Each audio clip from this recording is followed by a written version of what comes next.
7월 4일 월요일 새벽입니다. 부르신 곳에서 찬양하겠습니다. 따스한 성령님 마음으로 보내 내 몸을 감싸며 주어지는 평안함 만족함을 느끼네. 사랑과 진리에 한 줄기 빛 보내 내 몸을 감싸며 주어지는 평안함 그 사랑을 느끼네. 부르신 곳에서 나는 예배하네. 어떤 상황에도 나는 예배하네. 부르신 곳에서 나는 예배하네. 어떤 상황에도 나는 예배하네. 내가 걸어갈 때 길이 되고 살아갈 때 삶이 되네. 그곳에서 예배하네. 내가 걸어갈 때 길이 되고 살아갈 때 삶이 되는 그곳에서 예배하네. 부르신 곳에서 나는 예배하네. 어떤 상황에도 나는 예배하네. 부르신 곳에서 나는 예배하네. 어떤 상황에도 나는 예배하네. 오늘 하나님께서 주신 은혜의 말씀은 시편 71편 말씀이 되겠습니다. 구약성경 시편 71편 1절부터 마지막 24절까지 말씀 중에서 7절과 8절만 봉독해 드리겠습니다. 나는 무리에게 이상한 징조같이 되었사오나 주는 나의 견고한 피난처 시오니 주를 찬송함과 주께 영광 돌림이 종일토록 내 입에 가득하리이다. 아멘. 오늘은 이상한 징조같이 살아왔습니다. 이상한 징조같이 살아왔습니다. 라는 제목으로 하나님 말씀을 상고하겠습니다. 며칠 전 저는 제 자녀에게 아빠에겐 쪼가 있다 라는 말을 들었습니다. 처음에는 이게 무슨 말인가, 내가 뭐 잘못 들었나 생각해서 몇 번을 물었던 것 같아요. 그런데 이 쪼라는 말이 있대요. 그래서 좋은 말이냐 물었더니 좋은 말이랍니다. 어떤 상황 속에서도 자기 색깔을 유지하는 사람에게 쪼가 있다 이렇게 이야기를 한다고 하더라고요. 좋은 말이라고 하니까 기분이 나쁘진 않았습니다. 그런데 시편 71편을 묵상하면서 그 쪼라는 단어가 다시 생각이 났습니다. 7절 말씀을 보면서 그런 생각이 났는데요. 나는 무리에게 이상한 징조같이 되었사오나 주는 나의 견고한 피난처 시오니. 여기서 이 징조라는 단어를 묵상하면서 이 쪼라는 단어가 생각이 난 것입니다. 물론 아이들이 말하는 쪼와 이 징조라는 말은 조금 다른 의미를 가지고 있습니다. 쪼는 보통 좋은 의미로 사용한다고 했으니까 그렇다고 한다면 징조는 그 반대죠.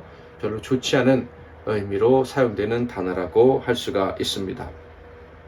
쪼는 보통 춤추는 사람들에게 이렇게 적용되는 말이라고 합니다. 어떤 장르의 춤을 추든지 혹은 다른 사람의 춤을 모방해서 춰도 그 사람의 색깔이 드러난다고 할 때 그 사람의 쪼가 있다 이렇게 말한다고 하더라고요.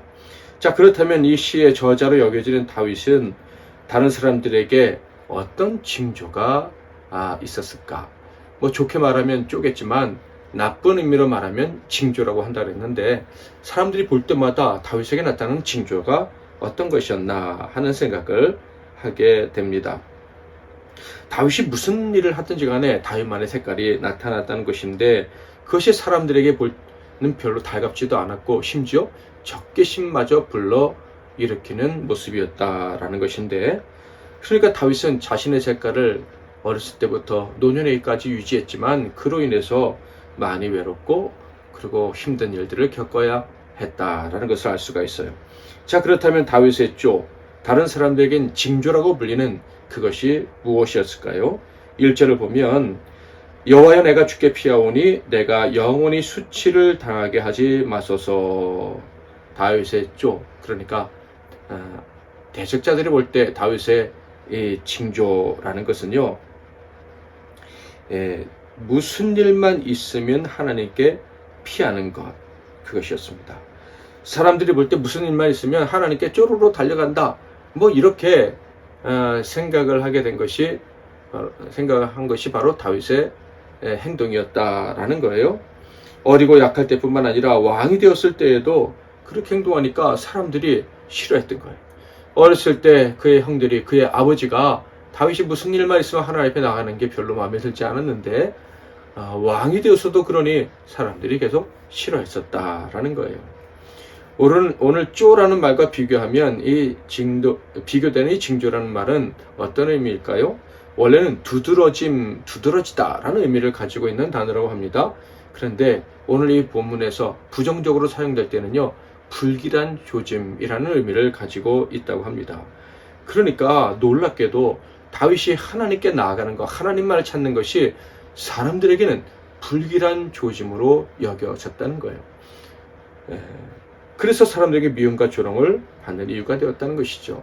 이것은 충분히 이해할 수 있습니다. 우리가 무슨 일이 있을 때, 국가에서 어려운 일이 있을 때 기도합시다 라고 한다면 사람들이 미친 사람 취급을 할 수도 있겠죠. 만약에 내가 대통령이나 그런 특별한 그런 지위에 있는 사람이라면 더더욱 그렇게 대우를 비난을 받게 될 것입니다. 다윗이 그랬다는 거예요. 하나님께 나아갈 때마다 저 뭐하는 짓이냐, 저 사람이 우리의 왕이니 우리나라가 잘 될 수 있을까, 이런 생각을 사람들이 했다라는 것입니다.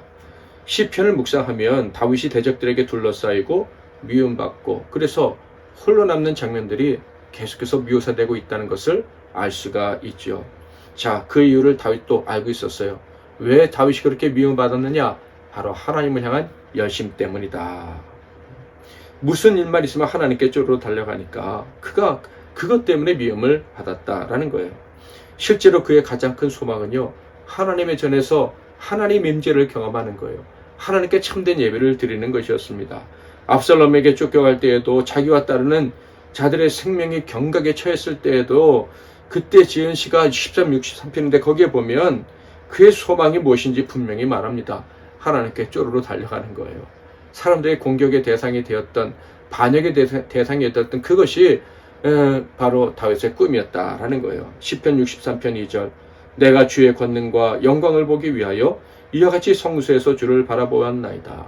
그는 죽을 때까지 성소를 사모했고 그래서 아름다운 성전을 지어대기를 원했고 하나님의 전을 지어드리지 못할까 봐 염려했던 사람이었습니다. 시편 71편은 다윗이 노년에 지은 시입니다. 그때에도 다윗의 소망이 무엇인지 우리는 분명히 알 수가 있죠. 다윗이 노년의 소망이 무엇이었습니까? 성전을 짓는 것, 하나님의 임재를 경험하는 것, 그거예요. 그거. 그는 적들이 공격해서 힘들어졌을 때 가장 큰 걱정이 있었다면 자신의 운명이 비참하게 되는 것보다 하나님의 전에 나아가지 못하고 하나님의 임재를 경험하지 못할까, 하나님께 온전한 제사를 드리지 못할까, 이게 다윗의 걱정이었다. 이것이 다윗의 쪼고 사람들이 볼 땐 다윗의 징조였다. 다윗의 삶의 색깔이었다라는 거예요.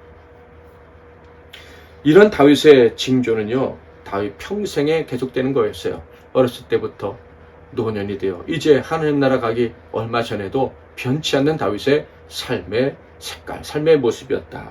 5절과 6절, 17절을 볼까요? 주 여호와여, 주는 나의 소망이시오. 내가 어릴 때부터 신뢰하니지라. 내가 모태에서부터 주를 의지하였으며 나의 어머니의 배에서부터 주께서 나를 택하셨사오니 나는 항상 주를 찬송하리이다. 하나님이여, 나를 어려서부터 구원하셨으므로 내가 지금까지 주의 귀한 일들을 전하였나이다. 어려서부터 다윗은 하나님을 이렇게 사랑했고요, 하나님 앞에 나가는 것을 기뻐했어요. 그런데 이런 다윗의 삶의 색깔, 삶의 특징이 우리의 예상과는 달리 다윗의 큰 어려움을 계속해서 노년에 이르기까지 가져다 주었다라는 거예요. 어렸을 때 기름 부음 받은 후에도 얼마나 그가 힘들었습니까? 평범한 양치기 소년이 기름 부음 받자 수많은 고난을 겪어야 되지 않았습니까? 사실 기름 부음 받기 전에도 그는 하나님을 찾는 사람이었고, 그래서 그의 형들과 아버지에게 사랑을 듬뿍 받지 못했습니다. 애물단지 같은 존재로 취급을 받았다 하는 거예요. 그토록 아름다운 마음이 있고, 하나님과 가족을 사랑하는 마음이 있고, 하나님 나라를 위하는 마음이 있고, 게다가 찬양의 능력이 있었음에도 불구하고 그는 미움을 받았습니다. 세상 사람들이 말하는 그 징조 때문에, 좋게 말하면 그 쪼 때문에 말이죠. 왕이 된 이후에도 하나님 앞에 엎드리는 삶을 살아감으로 능력을 의심받았고요. 그리고 반역자들에게 반역을 당해야 했습니다. 그럼에도 불구하고 다윗은요, 그의 색깔, 원수들이 말하는 그 징조를 절대 놓지 않았습니다. 오히려 그것을 빼앗길까 노심초사했어요. 9절, 늙을 때에 나를 버리지 마시며 내 힘이 쇠약할 때에 나를 떠나지 마소서. 18절, 하나님이여 내가 늙어 백발이 될 때에도 나를 버리지 마시며 내가 주의 힘을 후대에 전하고 주의 능력을 장래의 모든 사람에게 전하기까지 나를 버리지 마소서. 늙어서 죽을 때에도, 사람들이 계속해서 자기를 배신할 때에도 자기는 자신의 길을 가야겠다. 사람들이 말하는 그 징조, 그 징조가 있는 삶을 살겠다라고 외치고 있고 하나님께 도움을 구하는 거예요. 다윗의 꿈은 누가 뭐라 해도 하나님의 임재 앞에 나가는 거라고 했죠. 그는 이것이 얼마나 소중한지 세상에 알리고 싶어 했습니다. 아무리 그것 때문에 핍박을 받아도 절대 포기하고 싶은 마음이 없었다. 생명을 다하는 날까지 그 일에 열심을 붓고 싶었던 사람이 바로 다윗이었다라는 거예요. 1836년 찰스 시몬이라는 목사님이 있었는데 54년간의 사역을 하고 은퇴를 했다고 합니다. 은퇴했음에도 불구하고 그는 하나님과의 둘만의 시간을 가지려고 새벽 4시면 일어났다라고 합니다. 이를 눈치챈 친구가 시몬 씨 이제 좀 은퇴도 했는데 쉬엄쉬엄 살 수도 있지 않겠습니까? 라고 말했더니 시몬이 뭐라고요? 마지막 결승점이 눈에 보이는데 온 힘을 다해 뛰어 달려가지 말라고요? 이렇게 반문을 했다고 합니다. 하나님 앞에서 참된 삶의 태도를 가진 사람, 징조를 가지고 살아가는 사람은요, 자기가 지금 어떤 처지에 있든지, 어떤 나이에 처해 있든, 도달했든지 간에 편치 않는 마음을 가지고, 오히려 시간이 얼마 없다고 생각될수록 더 열심을 가지고 살아가게 되는 법입니다. 다윗은 노년에도 그의 삶의 방식, 삶의 색깔 때문에 비난받고 이상한 징조를 보이는 사람이라고 여김을 받았지만 그는 그런 삶을 포기할 생각이 조금도 없었습니다. 오히려 시몬 목사님처럼 더욱더 열심히 하나님 앞에 나아가고 그 하나님을 선전하고 싶은 열정이 불타올랐습니다. 그는 지금까지 사람들에게 징조로 여기며 살아왔는데 앞으로는 더 큰 징조가 되기를 원했다라는 거예요. 이것이 하나님을 향한 다윗의 중심이었습니다. 다윗의 시편을 보면 다윗의 걱정은 사실 사람들에게 징조로 여겨지는 것, 그것이 아니었습니다. 그것 때문에 비난과 조롱을 받는 것이 아니었어요. 그의 소망은 오히려 계속해서 징조가 되는 것이었습니다. 무엇보다 하나님께 징조가 되는 거예요. 그래서 하나님은 그래, 다윗 너는 그런 사람이지, 그렇게 칭찬해 주시는 그런 삶을 살고 싶었다라는 거예요. 그래서 이렇게 고백하고 또 고백했던 것이죠. 12절과 21절, 하나님이여 나를 멀리하지 마소서. 나의 하나님이여 속히 나를 도우소서. 나를 더욱 창대하게 하시고 돌이키사 나를 위로하소서. 평생 하나님을 찬양하며 살아가는 그 은혜를 거두지 말아달라고 그는 계속해서 하나님 앞에 간절히 기도하고 있습니다. 8절 그리고 14절부터 16절을 보겠습니다. 주를 찬송함과 주께 영광 돌림이 종일토록 내 입에 가득하리이다. 나는 항상 소망을 품고 주를 더욱 찬송하리이다. 내가 측량할 수 없는 주의 공의와 구원을 내 입으로 종일 전하리이다. 내가 주 여호와의 능하신 행적을 가지고 오겠사오며 주의 공의만 전하겠나이다. 그렇다면 그는 왜 이렇게 징조로 여겨지는 삶을 살아왔고 그것을 귀하게 여기고 있으며 또 그렇게 살아가려고 합니까? 바로 하나님께서 자신을 구원하사 의롭게 여겨주셨기 때문입니다. 2절 3절 주의 의로 나를 건지시며 나를 풀어주시며 주의 귀를 내게 기울이사 나를 구원하소서. 주는 내가 항상 피하여 숨을 바위가 되소서. 주께서 나를 구원하라 명령하셨으니 이는 주께서 나의 반석이시요 나의 요새이심이니이다. 바로 자신의 의는 사람들에게서 나오는 판단의 의존하지 않는다는 것을 그는 분명히 알고 있었던 거예요. 사람들이 자신을 아무리 안 좋은 징조라고 말한다 할지라도 하나님이 나를 의롭다 하시면 내게 있는 이 징조, 사람들이 나쁘다고 하는 것은 오히려 선이 되고 하나님께 영광이 될 것을 그는 분명히 믿고 있었던 거예요. 그는 오직 숨을 곳은 한 곳밖에 없다는 것을 알고 있었어요. 나를 의롭게 하시는 하나님. 그리고 그가 나를 의롭다 여기시는 하나님 밑에 숨었을 때 참된 평화와 위로와 도우심을 얻으며 살아왔습니다. 그것을 너무나도 잘 알고 있었기 때문에 그는 언제나 하나님께 달려나가는 그런 삶의 원칙을 바꾸고 싶은 생각이 조금도 없었던 것이고, 오히려 그것을 세상에 알리고 자기를 조롱하는 자들에게까지 깨우쳐주고 싶었던 열정이 불타올랐던 것이죠. 사랑하는 성도 여러분, 우리 믿는 자들의 삶의 방식은 세상 사람들이 보기에는 참 이상하고 심지어 미워할 만한 삶의 방식일 수도 있습니다. 아직 불편한 징조라고 여겨질 수도 있습니다. 그러나 우리는 하나님의 은혜로 이 삶을 선택을 했고, 은혜로 선택했고, 그것 때문에 지금까지 수많은 증거들을 받으며 살아왔습니다. 우리는요, 이 삶을 선택했을 뿐만 아니라 그래서 이 삶을 살아갈 수밖에 없습니다. 그렇지 않습니까? 우리는 지금까지 징조였고 앞으로도 징조로 살아가야 할 것입니다. 이 징조에 많은 사람이 더 동참하기를 바라면서 끝날까지 낙심치 말고 힘을 내어 달려가는 저와 여러분이 다 되시기를 주님의 이름으로 축복합니다. 말씀 붙잡고 기도하시고 오늘도 승리하시는 하루 되시기를 바랍니다.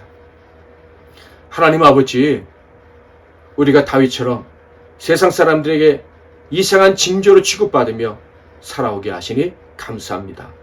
오늘 말씀을 통해서 세상 사람들의 징조로 여기받는 것은 절대 부끄러운 일이 아니며 오히려 자랑할 만한 일이요 선전할 만한 일임을 깨닫게 해주시니 감사합니다. 우리의 자부심이 커지고 삶의 용기가 생깁니다. 이 삶을 오늘도 당당하게 살아가게 하시고 이 삶을 자랑하는 우리 모두가 되게 하옵소서. 이 징조 때문에 간증거리들이 더욱더 넘쳐나는 우리 모두, 의롭다 여기심을 받은 이 사들의 삶이 얼마나 복된지 세상에서 증거하는 우리 모두의 삶이 되게 하옵소서. 예수 그리스도의 이름으로 기도하옵나이다. 아멘.